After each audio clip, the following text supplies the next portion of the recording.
The bigger question about this from the institutional perspective, and we're having this dialogue even today, is this does not kill crypto. This is one event that helps stabilize crypto. There's going to be a silver lining to this disaster. There's no question about it. It'll be called regulation. And I'll tell you why. It's not new regulation required here. You can look at any broker-dealer exchange tied in the U.S. stocks or bonds or futures or commodities and have regulations that are protecting investors in the U.S. market. So it's not a big stretch to have the regulators finally say we're going to apply that to crypto exchanges the same way. What's up, everyone? I hope you're all having a fantastic day. In today's updates, Ripple might have their eyes on FTX assets, and John calls out the SBF criminals. Finally, Brad made insightful comments in the swell meeting that is definitely worth your time. To put it plainly, the future of Ripple is brighter than ever, and we all need to keep holding on to those XRP coins. If you don't, the most epic bullish trend will pass you by. As always, welcome back to Money Side, your favorite crypto news channel. If you're new here, welcome to the XRP Army. Hit that subscribe button and turn on notifications so you don't miss out on our daily crypto news updates. Now, whether the Sequoia leadership is witting or unwitting about the role and the threat to American security because of what they are doing in China, we don't know, but that is worth pursuing. We know that the committee as well as the FBI was very concerned about this, but there's been a blockage at the senior levels of DOJ and the SEC. Why is there a blockage at the senior levels of the DOJ, Brian? What are your thoughts? We should also point out that isn't it true that there was a major investment in FTX, which is the company that we're all talking about right now, which has suddenly $2 billion in investor money has disappeared? Yeah, Maria, the Sequoia principals themselves, Michael Moritz and Doug Leone, as well as two of their portfolio companies, Citadel and FTX, are responsible for $150 million, or just under $150 million, just in the midterm investment. So their political clout is huge. And this is an exclusive for your show. And in February, I was interviewed by the FBI and the DOJ related to a number of securities fraud claims and allegations that I had uncovered as part of my civil litigation.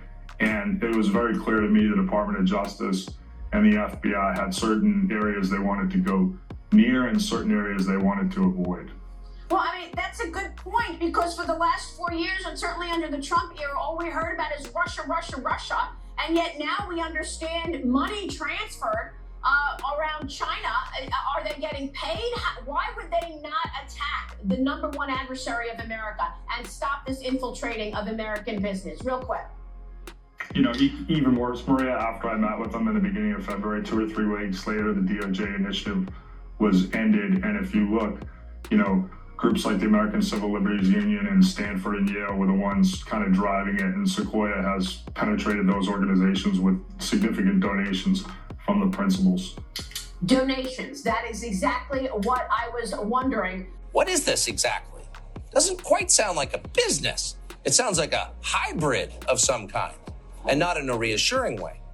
Now, some of this was happening in secret, but a lot of it was happening right out in public, right in front of the news media. And of course, a lot of them knew Sam Bankman-Fried because he was sending a lot of the money. And when he wasn't, he was desperate for the publicity they could provide. Sam Bankman-Fried was on the cover of more magazines than Madonna. So they probably should have been asking questions about his business, but none of them did. They promoted him. Watch. They call him the JP Morgan of crypto, right? Yeah, the Michael Jordan of crypto, if you will. So why should you care about a floppy-haired, vegan, fidget-spinning crypto billionaire who occasionally sleeps on a beanbag chair?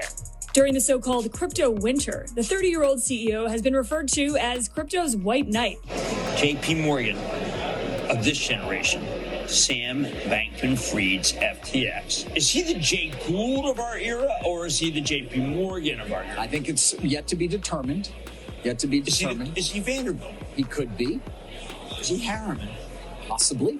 Is he the Credit Mobilier scandal? Is he Carnegie? If he gives a lot of libraries, he is. Gentlemen, I think Senator Warren pointed out that you are major financial regulators, and we thank you for your time today.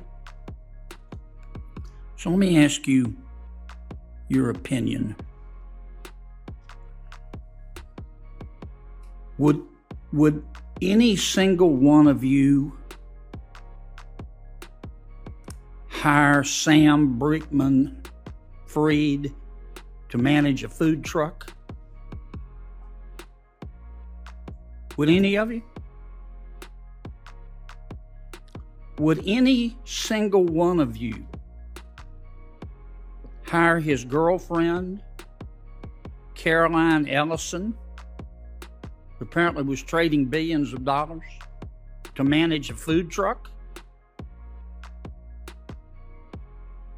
Who in our federal financial services regulatory administrative state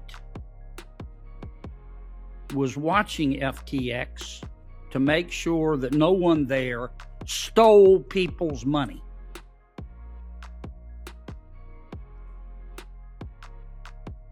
Was anyone watching them that you know of?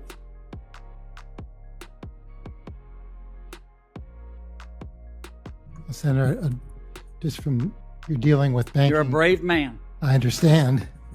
Regulators, and FTX was not engaged in the banking business or in credit union business. I know. I'm not saying you should be. I'm just asking. Yeah.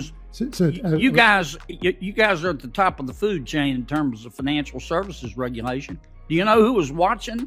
Who was watching these chuckleheads? Well, these folks, I think, were engaging generally in investment and trading activity.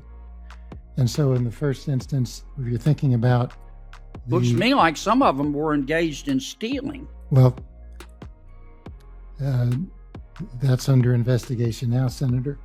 So I think in the first instance, you'd probably want to engage with the market regulator. This debate was so informative in several ways. At one point, the SEC chooses to say they didn't have any oversight of the crypto world, but at the same time, they're going after XRP. Now, how did they get the time to go after the most sound cryptocurrency and missed seeing an exchange that was right under their nose and involved in malicious activities? I mean, that totally beats logic. In fact, Sam went ahead to even finance political parties at his spare time for the publicity. Seems to me he was actually having the time of his life as the SEC went after Ripple. In more other positive news, Ripple eyes FTX assets. That's according to the Times article. Brad went on to say that he would be interested in picking up the carcass that was FTX and buy parts of it, particularly stakes in other companies. In fact, Garlinghouse tries to offer an olive branch to Sam just before FTX went up in flames, but Garlinghouse says Sam had a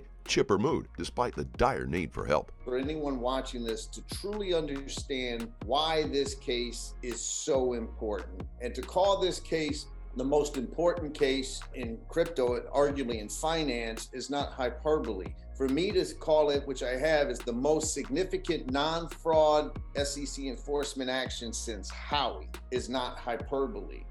The reason why all of these amici have joined is because the SEC did not do what it was supposed to do. It's supposed to analyze a transaction, right? And it's supposed to analyze that transaction or that offer at the time that that transaction was made. That's the law. And they didn't do that. And Hester Peirce was brought out.